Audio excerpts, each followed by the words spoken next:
Hello from Myrtle Beach. Today we are going to take you on a walk from the Springmaid Pier area. We're right here at Springmaid Pier now. We're going to take you down towards the Myrtle Beach State Park Pier, and we're going to answer your most asked questions and give you tons of tips and information about Myrtle Beach. Hi, I'm Carmen. If you're new here, we cover everything Myrtle Beach and the surrounding area. And if you're a return viewer, welcome back. We are so glad to have you. So it is a gorgeous day today. It's a beautiful day for a walk on the beach. So we're going to take you with us and show you the beach and all the fun. The planes are actually coming in over the beach. If you're new to Myrtle Beach, South Carolina, and our channel, the planes sometimes come in over the beach, and it's pretty dramatic when they do. And this area that we're in is one of the best areas to watch those planes come in over the beach. However, sometimes they go out over the beach. That's less dramatic. So it depends on the wind, depends on the weather. Hopefully we'll see a few of those while we're walking. So let's start out with what we're going to go over is the questions we get the most and our best tips and information about Myrtle Beach related to those types of questions. And then towards the end, we'll save a couple of special questions that we get a lot. So stay tuned for that. First question, probably the number one question we get is, where's the best place to stay? I'm coming to Myrtle Beach, X date, where should I stay? Where should I go? That kind of thing. So that is a difficult question for us to give you a one question, one response, because there's so many places to stay here. There's a lot of great places. There's condos, there's Airbnbs, there's Vrbo, there's hotels, there's major chain hotels, there's small mom and pop hotels, and everything in between. So this is just more our personal preference.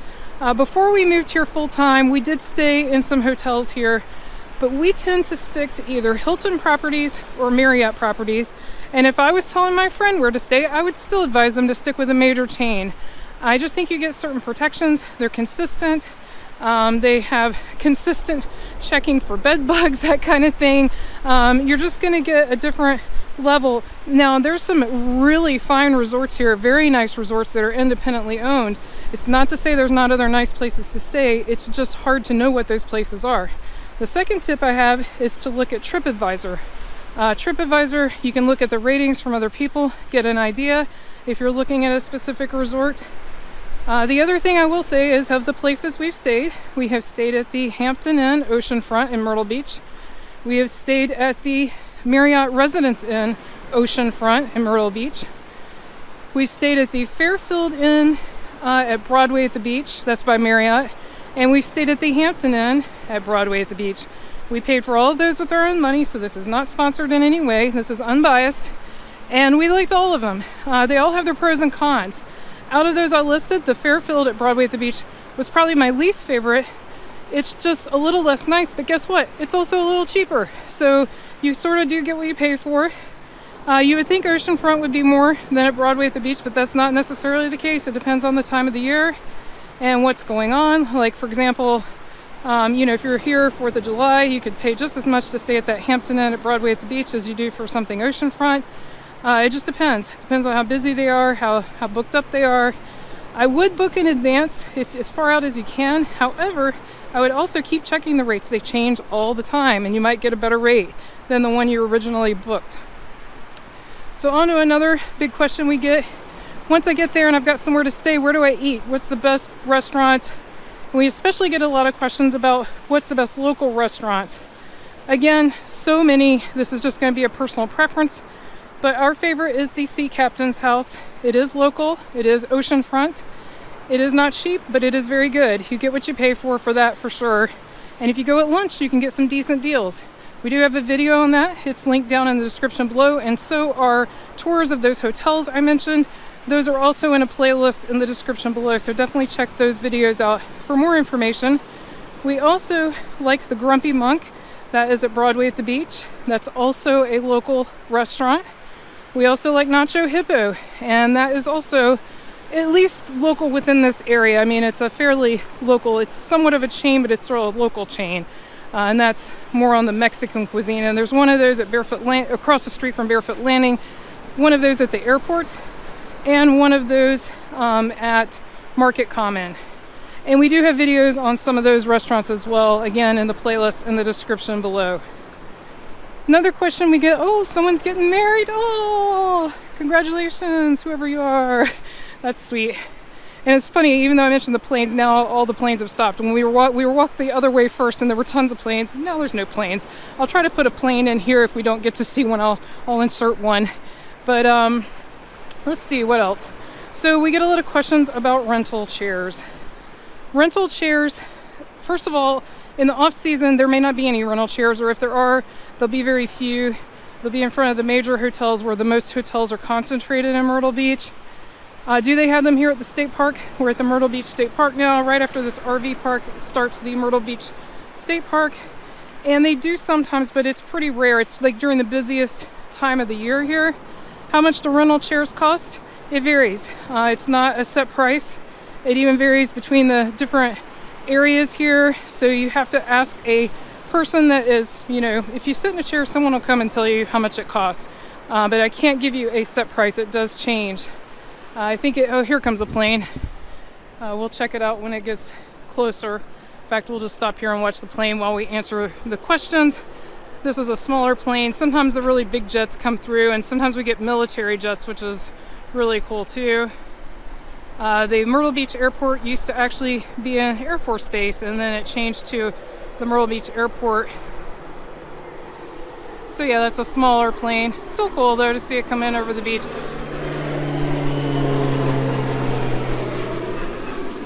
So we get questions all the time, where to stand to watch it. This is exactly where you want to be. So there's Springmaid Pier.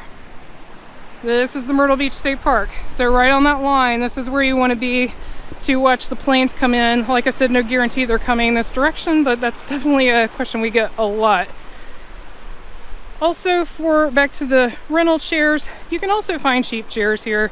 It depends on whether you have access to a car, but if you do, we have Walmarts, we have Walmart family neighborhood stores, all kinds of places you can get really cheap chairs.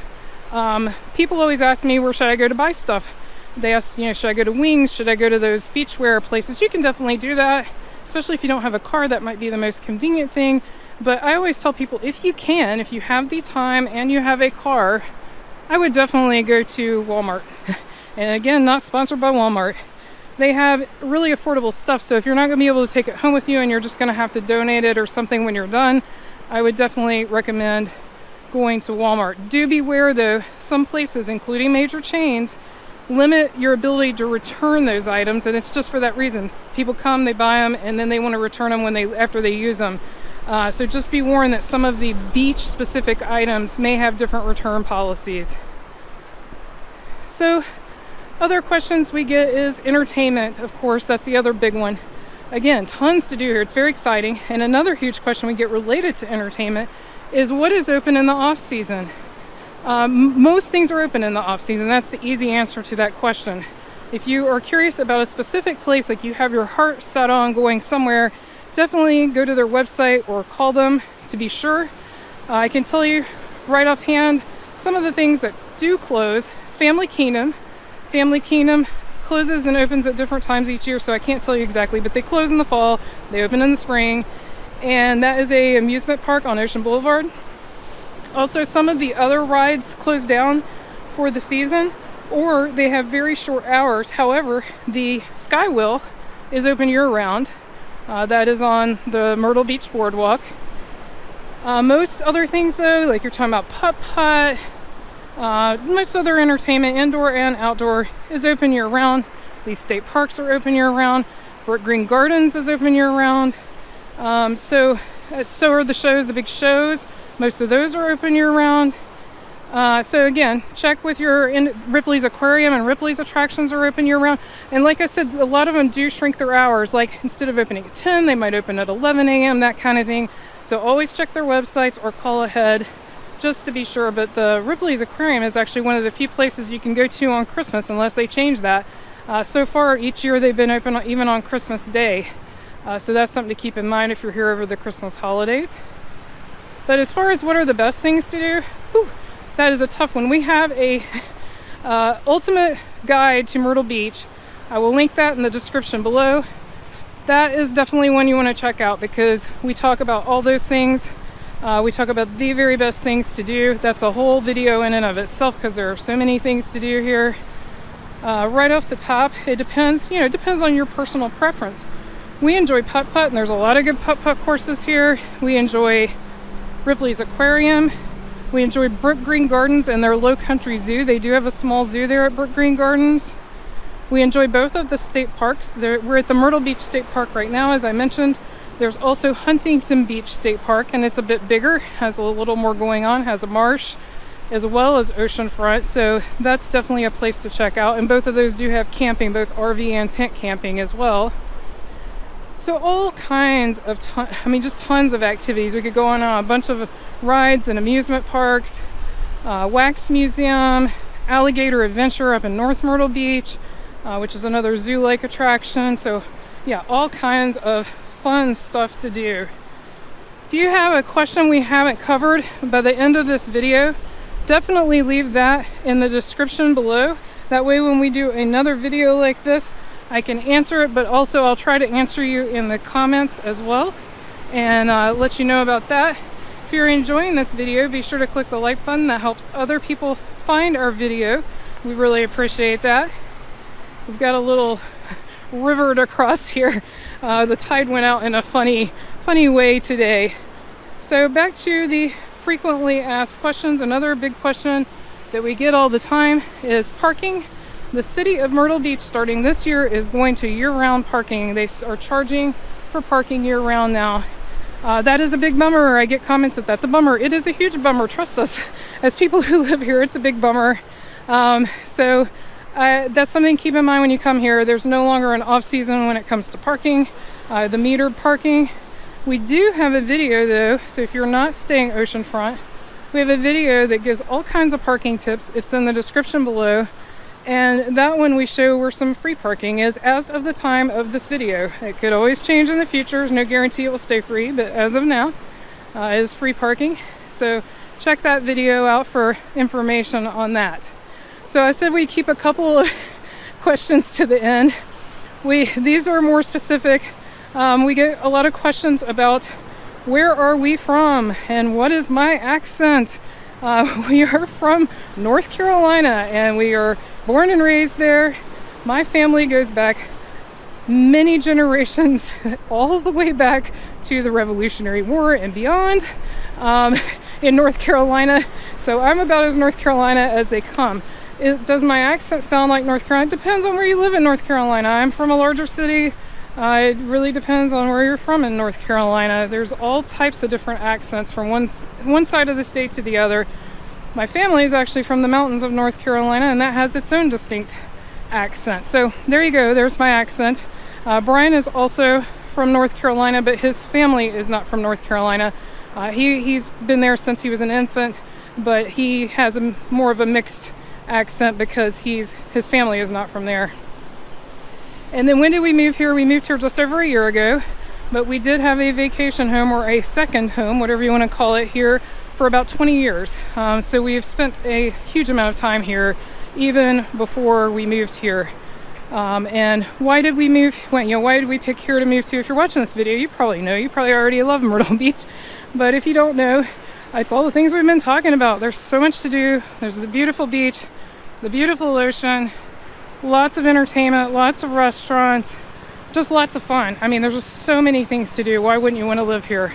It's great. Also, the tax situation here is beneficial. It's definitely got low tax rates. Cost of living is decent if you exclude homeowners insurance. It's very expensive here because of hurricanes, as you can imagine.